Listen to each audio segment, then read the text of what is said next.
De câte ori ți-ai spus de luni, gata, start dietă, start tip de viață sănătos, start scap de kilogramele care mă deranjează?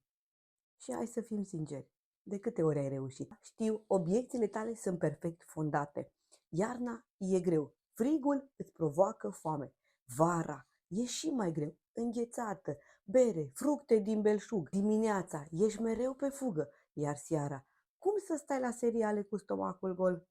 Dacă și tu ți-ai spus că de mâine începi să ai grijă de tine, e momentul să acționezi. Ai linkul meu în bio, alătură-te comunității mele și iată ce vei obține. Scăpăm de kilogramele care te deranjează de mult timp. Obținem acel stil de viață sănătos pe care tu ți-l dorești. Atingem obiective. Rezultate reale. 4, 5, 10, 15, 20 sau chiar mai multe kilograme. Scrie start în comentarii și hai să începem împreună transformarea ta.